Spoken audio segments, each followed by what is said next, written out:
Hey, Bill O'Reilly here. Welcome to the No Spin News for Tuesday, March 24th, 2026. Stand up for your country. We can report with certainty that the Trump administration would like to make a deal with Iran. When I say the words with certainty, you can take that to the bank. Now, it's a very practical story. So, the United States has degraded Iran as an aggressive military threat. It's not 100% complete, but it's very, very serious. And that country is going to take years to rebuild its arsenal. The only outstanding situation is the uranium, which has got to be the headline of any deal. Okay? And the Trump administration understands now that the Persian people aren't going to rise up right away, at least, and overthrow the regime. So that's not going to happen unless U.S. ground forces would go into Iran, and the American people will not support that, as everybody knows. So you've got to be realistic in these things. And we are going to provide some clarity in the Talking Points memo. So the president of Pakistan, Shehbaz Sharif, has offered to hold peace talks in Islamabad between the United States, and I would assume Israel would be in on those talks to some extent, all right, but not a major player, and the government of Iran. The Guardian, that's a newspaper that is not reliable, reports that Vice President Vance would be the chief negotiator, not Steve Witkoff or Jared Kushner, who had been doing the negotiating before the military action.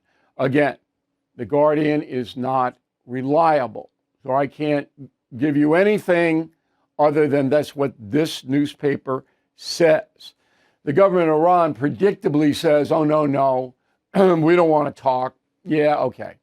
That's like, they don't want to lose face in the Arab world, in the Muslim world, and with their own people, but they'll show up if there are talks scheduled. Now, Reuters reports the talks may begin this weekend. Reuters is so-so, okay? I'm just giving you what we have. I can't say with certainty that any of this is going to happen. I can just tell you that the Trump administration would like it to happen. Okay. About 2,200 Marines are either in or on their way to the Persian Gulf. We don't know why. And the Pentagon's not going to tell anybody why. Why would you do that?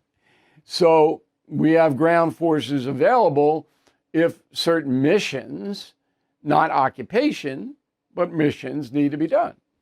But the Defense Department, Department of War, whatever they are, they're not going to say, hey, this is where the Marines are, this is what we're going to do. Come on. But the reporters keep asking, okay. A Pentagon official says that due to security situations, we can't answer any questions. That's legitimate. Usually the government dodges and it doesn't want to answer questions. Here, in a battlefront situation, that's legitimate. In Ukraine, Zelensky says he has irrefutable proof that Russia is providing intelligence to Iran. That is likely an accurate situation. Putin is the master of evil. That's why he's on the cover confronting evil right next to the Ayatollah Khomeini. All right, so I'm sure that Russia's doing bad things, trying to make it more difficult for the United States.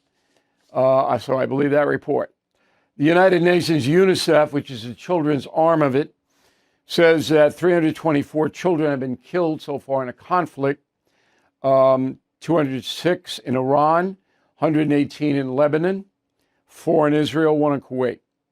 Now, the Lebanon's thing is interesting because Lebanon got involved at the behest of Iran, and it's Hezbollah. It's not the government of Lebanon.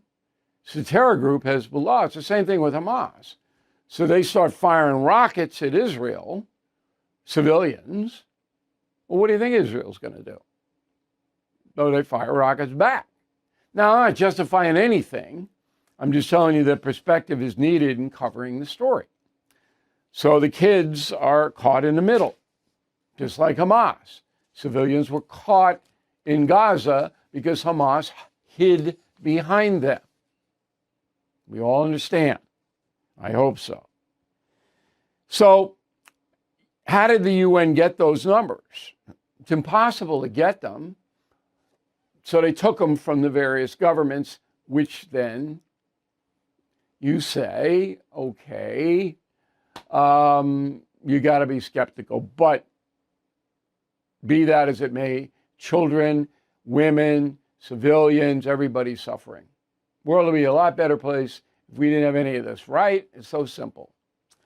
So summing up, I think that over the weekend, this weekend coming, stuff is going to happen. And I'm hoping good stuff for the country's sake. Could be wrong, and that's the memo.